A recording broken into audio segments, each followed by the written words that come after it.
बीते दिनों बिलासपुर की एक घटना है। एक पटवारी ने अपनी जीवन लीला को समाप्त कर लिया। ऐसे जो पटवारी ये 30 पटवारी हैं, इनका तबादला क्यों नहीं होता है? बड़ा सवाल ये है कि आखिर इन पटवारियों के ऊपर किसका हाथ है? 30 में से 9 पटवारी तो ऐसे हैं कि जो 9 साल से एक ही जगह पदस्थ है। क्या इनके ऊपर किसी बड़े मंत्री का हाथ है, किसी बड़े ओहदेदार का हाथ है? क्या इन 30 पटवारियों के ऊपर सच में किसी बड़े सफेदपोश ओहदेदार का हाथ है? ये बड़ा सवाल है।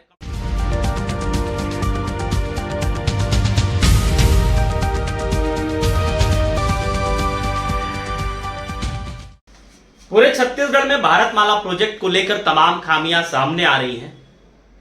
करोड़ों के घोटाले भी उजागर हो रहे हैं। बीते दिनों बिलासपुर की एक घटना है। एक पटवारी ने अपनी जीवन लीला को समाप्त कर लिया। वो पटवारी कुछ दिन बाद ही उनकी कह सकते हैं कि वो सेवानिवृत्त होने वाले थे, रिटायर होने वाले थे। इसी बीच उनके ऊपर भ्रष्टाचार का आरोप लगता है, एफआईआर दर्ज हो जाता है, जिसके बाद वो मानसिक तनाव में चले आते हैं और फिर वो अपनी जीवन लीला को समाप्त कर देते हैं। इसी बीच राजधानी रायपुर से एक बेहद ही चौंकाने वाली बात सामने आई है। 30 पटवारियों का लेखा जोखा सामने आया है। 30 पटवारियों के ऊपर सवाल खड़े हुए हैं कि आखिर 10 सालों के भीतर अगर राज्य की राजधानी से 8 कलेक्टरों का तबादला होता है और ऐसे जो पटवारी ये 30 पटवारी हैं, इनका तबादला क्यों नहीं होता है?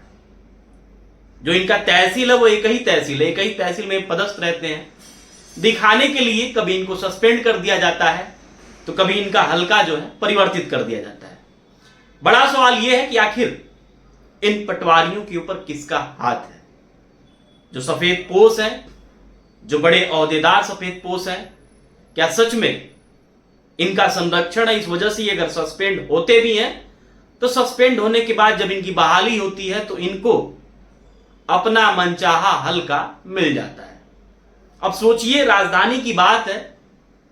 राजधानी में 10 सालों में 8 कलेक्टर का तबादला होता है, उसके बाद भी इन पटवारियों का कुछ नहीं होता है।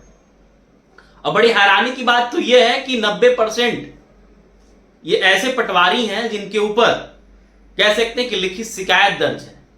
साथ में 3 तो ऐसे पटवारी हैं जिनके ऊपर पुलिस केस भी दर्ज है, उसके बाद भी इनका कोई कुछ नहीं कर पाता।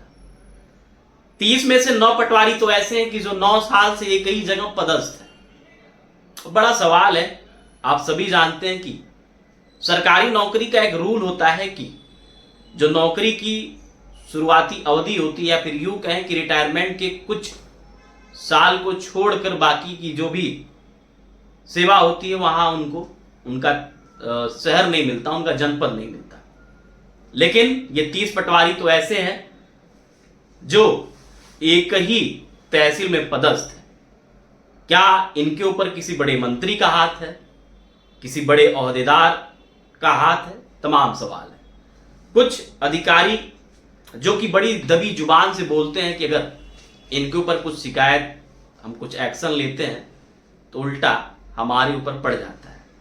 और साथ ही साथ मैं आपको बता दूं कि जो तहसीलदार है और एसडीएम है, उनके अधीन ये पटवारी होते हैं, मतलब उनके अंडर में काम करते हैं।